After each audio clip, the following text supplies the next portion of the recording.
If pain is more real than anything else, what's even more real than pain is whatever we have to fight off the pain. And that's free speech. It's identical with freedom of thought. It's associated with this capacity and necessity to listen deeply. They're flip sides of the same coin, to use a terrible cliche. And all the clinical data we have, including the more stringently research-oriented clinical inquiry, indicates quite clearly that the exchange of information like that, the generation of semantic and emotional information in a state of relative freedom, the revelation of those thoughts, and then the discursive analysis of those thoughts, say, and then the implementation into action and the testing of them, that is the pathway to health, insofar as that can be attained by, say, psychological or spiritual means. And so that's why free speech is not just another freedom or right among many. It's certainly not viewpoint diversity or anything like that. It's the mechanism by which we generate the conceptions that allow us to organize our experience in the world. It's that mechanism.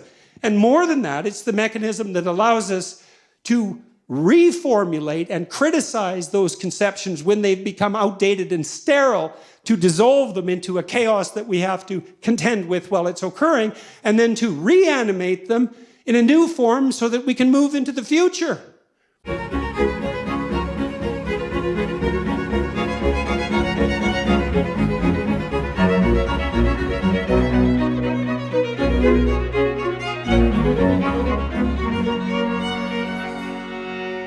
It's wonderful to be here. This is such a remarkable place, and for a Canadian in particular, with our rather, what would you say, paucity of history. It's really something to come here and see a place that's so saturated with, I would say, beauty and integrity.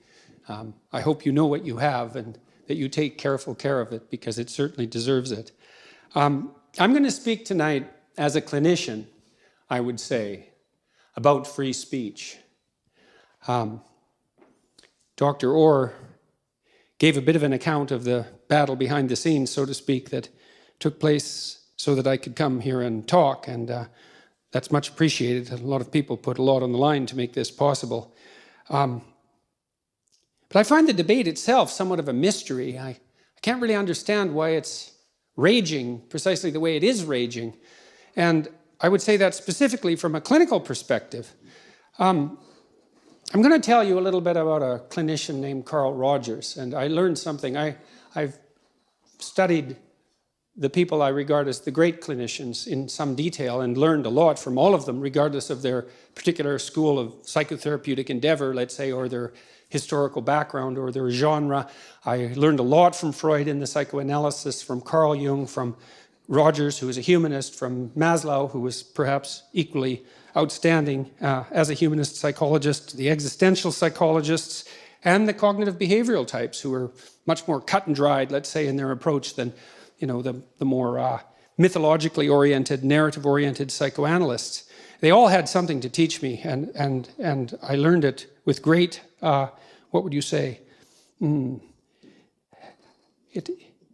I was driven by a great need to learn what they had to say, and thank God for that. Since they were clinicians, you'd hope that reading what they wrote would be helpful, and it certainly was helpful to me personally, practically in the conduct of my profession, but then also in my interpersonal relationships. Unbelievably helpful. And I would say the most stellar piece of advice that I ever encountered that was actually both, I would say, profound in some sense, but also immediately practical, came from Carl Rogers. And Carl Rogers did an awful lot of clinical research into clinical efficacy, as well as being a rather admirable theorist. Now, his background is somewhat germane. He was really an evangelical Protestant up until the time he became a young man. He was going to go to China as a missionary and stop because of his developing agnosticism, and then I would say atheism, as a consequence of his inability to reconcile the distinction between science and religion. But his clinical thinking is saturated with Judeo-Christian suppositions.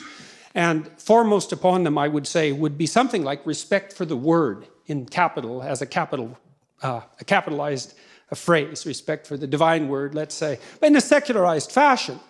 But Roger was also extraordinarily careful, I would say, to elaborate beyond the word to the act of the exchange of words, let's say, because for anyone to speak, in some sense, you need a listener. And what that means is that if you're going to be a participant in a good conversation, or we might even say a therapeutic conversation, that not only do you have to be an active speaker, but you have to be, to use a terribly cliched phrase, an active listener. And it stays a cliche unless you understand what it means, but if you understand what it means, then it can stop being a cliche. And I can tell you that if you take nothing else from this lecture, but you practice this, it will completely transform the way that you interact with people. And that's something that's worth noting too, that something like this can in fact completely transform the way that you interact with people, and that it's actually something in some sense that's simple enough to learn in a very short period of time.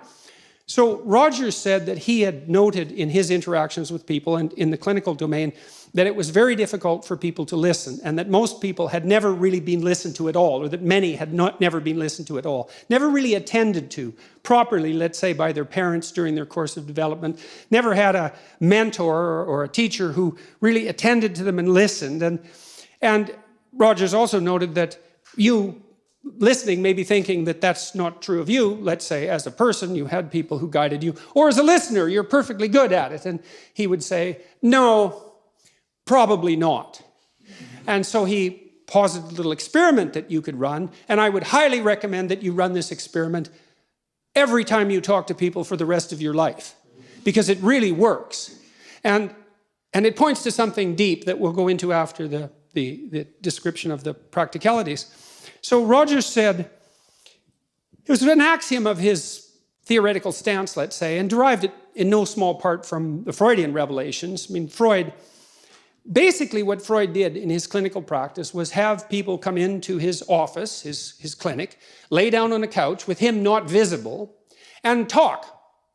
And the instruction was, say anything that comes to mind, anything and everything that comes to mind. So completely untrammeled, revelatory thought. Now, Freud's observation was that if you let people do that and maintained an active listening environment, even though you were hidden, he didn't want you to be dissuaded or persuaded in your utterances by any reflection of emotion on his face, that you would just have the opportunity to wander haphazardly through your field of thought. And what Freud came to realize was that the haphazard nature of that tended to transform rather quickly into something that was much more coherent and much less contaminated with excess emotion. And so that if you just let the revelatory process of free speech occur, that in itself was therapeutic. And that was a radical claim for its time. But in some sense, it's not that radical at all, unless you think that speech is divorced entirely from thought, which it certainly is not, although thought cannot be reduced merely to speech, because there are forms of thought that are imagistic, let's say, but certainly much of what goes on in the theaters of our imagination that constitutes thought is in the form of speech. You could say, well, we think with speech, and thought is in many ways internalized speech. And so the notion that allowing yourself to notice what you actually think about things by talking about them might be good for you if thought is in some important sense linked to, well, your bodily incarnation, let's say. And if it's not, well then what good is it? And so, technically speaking, the part of the brain that produces semantic content, the prefrontal cortex, usually in the left, but it depends to some degree on lateralization and handedness. We don't have to get into that. The prefrontal cortex grew out of the motor cortex in the course of evolutionary history. And so what happens in the theater of thought is that potential actions and perceptions are tried out for potential utility, so they're revealed in a sense, and then potentially criticized out of existence before you implement them stupidly in behavior and die. And I believe it was Alfred North Whitehead said, the purpose of thought is to let our thoughts die instead of us, which is correct, right? It's correct biologically, it's correct technically, it's correct philosophically, and it's worth thinking about. So, well, Freud let people reveal themselves to themselves. Now, later investigations, particularly by James Pennebaker, showed that the Freudian transformation, insofar as it did occur, say in relationship to trauma, was not a consequence of emotional catharsis, which was Freud's part of Freud's essential hypothesis, although he was more sophisticated than that, but actually a consequence of the cognitive reconstruction and reappraisal that occurred attendant upon speech related, let's say, to trauma, to revelatory speech related to trauma. Now, there are other ways of engaging in such things. There's the pure revelatory explication, and so one of the things you do as a clinician, you try your best, is so when someone would come and see me, well, first they were very tentative because who the hell wants to go see a clinical psychologist, right? I mean, you only do such a thing if you're driven to desperation in some sense. You have to admit to yourself that you're no longer capable of dealing with your own affairs, or that at least something could be improved, and you have to turn to a relative outsider. So it's a somewhat humiliating initial endeavor. And I would say if you ever know anyone who needs to be convinced to see a psychologist because things have got out of hand, one way to smooth the way forward to that is just to tell them to try it once, right? Because then it's not a long-term commitment. I would tell people when they walked in my office, well, we'll see how this goes. And I know you're uncomfortable about being here and disoriented and all that, but let's try it out for one session. And if it works, then you could have another one, and then you could decide again then. And so, it's a gentle introduction. I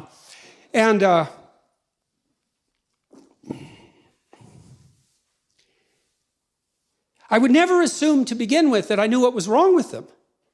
I was never striving for a diagnosis, and that was partly because I was formally trained as a cognitive behavioral psychologist. And cognitive behavioral psychologists are much more concerned with the particularities of perception and behavior than with such things as psychiatric diagnostic categories. And so it was a very strategic approach, and one that was really based on a gentle and facilitating inquisition. It's like, well, there must be something wrong in your life, I would presume, because here you are, or you're trying to make something that isn't so good better. That's another possibility. I wouldn't presume to know what that is, because what do I know about you? Like nothing. And so a lot of the initial discussion was just, well, what's wrong? Like, as far as you can tell, how would you describe in as detailed a fashion as possible what's wrong? And then if things weren't wrong, well, what might they look like? So, and that's a great thing, by the way, if you're ever arguing with someone in an intimate relationship, right? Because there's some issue on the table, and one of the things you can ask them is, well, what are your conditions for satisfaction? Like, if this was resolved to your satisfaction, what is it that I would have to offer? What is it that would have to change that I could actually practically implement right now? And one way of doing that, by the way, is sometimes the person wants you to say something, an apology maybe, and you have to agree that perhaps you should utter an apology, but you can say to them, well, what words should I couch this apology in that would be sufficient as far as you're concerned? And they're going to say, well, you have to figure that out on your own, or if you loved me, you'd know. And that's like, no, I'm stupid, and I don't know what would satisfy you, and I'm awkward at these sorts of things, and I could use a hand at practice, and so maybe if you just let me stumble through this apology in the manner that you see fit, as a genuine actor, then maybe the next time I do it, I'd be a little better at it. But don't expect satiating perfection first utterance, because you're not going to get it, because you're likely tangled up with someone who's no more sophisticated or intelligent than you are. So that's very helpful. So the clinical sessions were as free an exchange of information as I could manage. And one of the things I did notice consistently in my clinical practice was that if I really, really listened to the person, they were unbelievably interesting. And so I would say, this is rather corrosive bit of self-reflection, but if you're bored in a conversation, you're the boring person, right? Because you're not listening. Because if you were listening, that person is a strange creature, man. And if they told you what they're actually up to, first of all, it'd be a shock to them, that's for sure. But if they were telling you, you would not be bored. And so there's a high probability that you're sitting there thinking what you already know about this person, what you're assuming by the way they're dressed or the way they comport themselves or their class or their social status or their ethnicity or whatever the hell it is, stereotypes that you're using as a replacement for the genuine dialogue. And then you're also sitting there thinking about what you're going to say next when they're talking so that you can impress them and so on and so forth. And you're not doing the kind of listening that Rogers suggested at all, because you're treating the other person as an end to a priori defined instrumental means. And that's a big mistake. And so Rogers thought you could check yourself. And here's the experiment. And this works in a lovely manner. And actually, Rogers' work has been used in conflict management, sociology, and management at fairly high levels of governmental intervention, especially in times of war, because it actually does make peace. And so his rule was, well, first of all, you're going to be afraid to listen. Because if you listen to someone who disagrees with you, and you really listen, they're going to tell you things that will reveal your errors and make you change. And now that might be a good thing if you know that you're so damn ignorant that a little humility is in order, and that the better you could be given rise to in place of the already totalitarian certainty, that constitutes you at the moment. But still, it's especially if you're dealing with someone who truly is different than you. The probability that they'll reveal things in honest dialogue that will shake you to the core is quite high. And that's very common experience in clinical practice. Well, partly why else would it possibly work if that wasn't the sort of thing that was happening? And so that was another barrier to listening, is you don't want the person to reveal themselves in their complexity to some degree, because they shake you to the depths of your core certainties. And that's actually a great thing unless you're already living in paradise, right? Because since you're not, the probability that you're existing in error is fairly high, and some of those errors are probably pretty severe, but that doesn't mean it's a particularly pleasant experience to have them revealed or to stumble upon them. So Roger suggested this technique, which I said I would get to the technique. He said, the next time you find yourself embroiled in an argument with someone that's contentious and uncomfortable, say, institute the following rule. You don't get to respond to the person's claims until they've exhausted that particular claim, and this does presume to some degree that you're dealing with a good faith actor, even if they feel differently than you do. You don't get to respond until you have recapitulated their viewpoint and summarized it in a manner they find acceptable. That's so treacherously sneaky, that rule, because what it means is you have to demonstrate that you attended to what they say closely enough and carefully enough to, first of all, act out validation of the idea that they have an opinion worth attending to. So that's a big deal. People really like being paid attention to. There's nothing people like more than that, unless they have something to hide. And even then, there's a part of them that would rather have that paid attention to than fail to pass, what would you say? To go unnoticed. Every cynic is entirely disappointed when his or her cynicism goes unchallenged, because there's a part of them, like a little unwarped part of their soul, that's still alive, thinking, oh my God, I hope someone calls me on all my foolishness and cynicism, because if they don't, that means that it's valid and generally applicable, and I'm in hell, and what good is that? And I really mean that. I really mean that. And so you're called upon to, first of all, summarize what they said, which is not an easy thing, right? Because it means you have to, and sometimes it's somewhat incoherent and emotion-laden, especially if it's in the course of an argument. So you have to sort of strike right to the quick. It sounds to me like this is the point you were making. And then you lay out the point, and then you see they have to be happy with your summary. They have to be pleased with it, which means that you're doing exactly the opposite of straw-manning the argument, quite the contrary. And you're doing them a favor in some sense by reducing it to the gist, because that's actually an incredibly complex cognitive operation. I had one client who was extraordinarily seriously affected, and in the final analysis, I don't know if I was of any help to her, because the pit of family pathology she was ensconced in was so deep that no matter how far we dug, there was always a new layer of lies underneath the lies we had already worked months to uncover. It was just awful, like homicidal level awful, literally terrible. But she told me she went on a tangent that lasted for 4 consecutive day clinical sessions. Like, they weren't the whole day, but they were 50 minutes on 4 consecutive days. I had no idea where she was going. She was wandering all over in this Freudian associational manner, and she came to the point at the end of it. It was unbelievable. She tied together she was a very intelligent woman. She tied together this tremendously long, incoherent ramble into a little bow right at the end, like the punchline of a remarkable joke. And And she had extracted, in some sense, the gist of what she was saying as a consequence of the circumambulation, the wandering through all this territory. And when you listen to someone very, very carefully, and especially if they express themselves for a while, and you say to them, well, it sounds to me like this is what you're saying, what you're doing is taking a tremendous amount of emotionally laden material, a lot of it unnecessary in the final analysis because of the ensuing synthesis, and offering them a synthesis, which is a great thing to do, especially if they're happy to accept it, because that also means that you did listen to them. So you signified that they were worth attending to, and then you listened to them enough to actually understand what they were saying, to try to understand it, and then you did understand it. And then they're way happier with you, even if you're arguing with them, because at least now they know they can rely on you to be a reliable listener, and that you're not trying to, you know how it is when you're arguing with someone, there's a part of you that really wants to win. It's like, I'm right, you're stupid and wrong.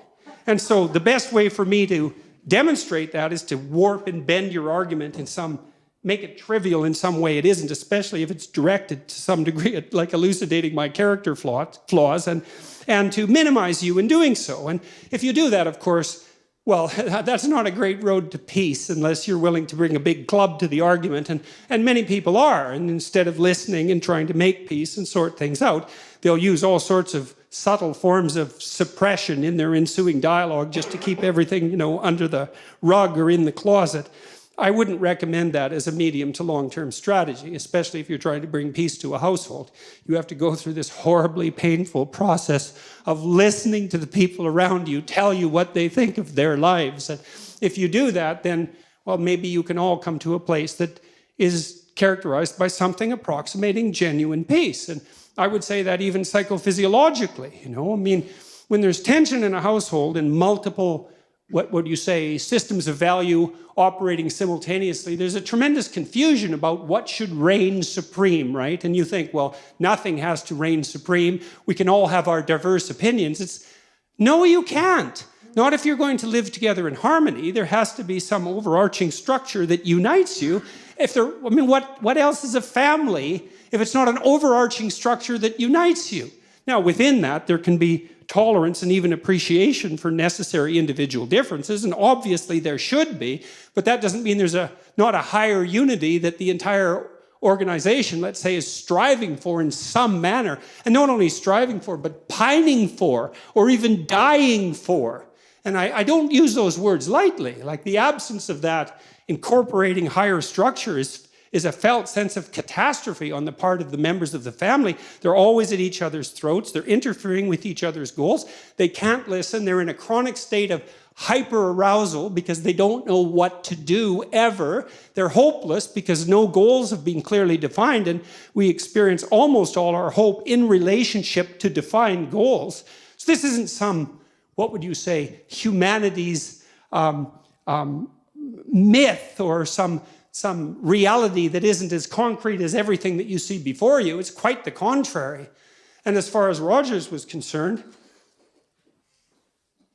well, you had to let people talk to find out what they thought, so they could find out what they thought, so they could move towards something, so they could move away from hell, because that's certainly what you see in clinical practice. I mean, people are suffering in ways you can hardly, well, you can probably imagine, because no doubt many of you have either been there or seen people who were there, lived with them. You know, to move away from that's more real than anything else. If pain is more real than anything else, what's even more real than pain is whatever we have to fight off the pain. And that's free speech. It's identical with freedom of thought.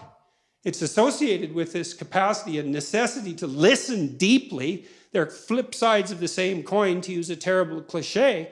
And all the clinical data we have, including the more stringently research-oriented clinical inquiry, indicates quite clearly that the exchange of information like that, the generation of semantic and emotional information in a state of relative freedom, the revelation of those thoughts, and then the discursive analysis of those thoughts, say, and then the implementation into action and the testing of them, that is the pathway to health, insofar as that can be attained by, say, psychological or spiritual means.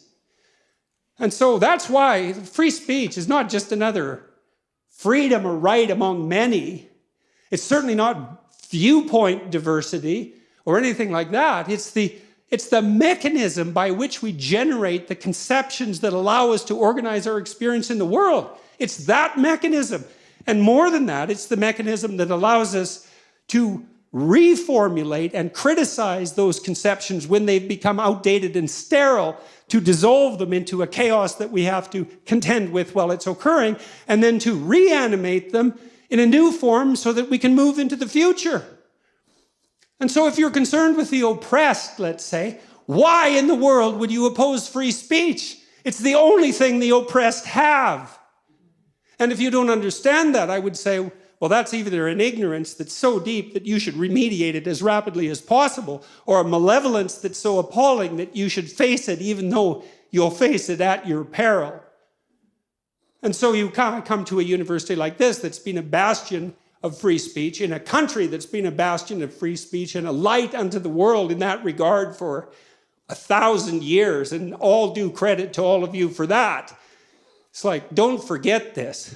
This is the fundamental thing. Say, the entire Judeo-Christian enterprise to this date has been an attempt, in some sense, to elevate to the highest place the notion of the divine redemptive word. And there's no truth that's deeper than that. And that's that. So, thank you very much.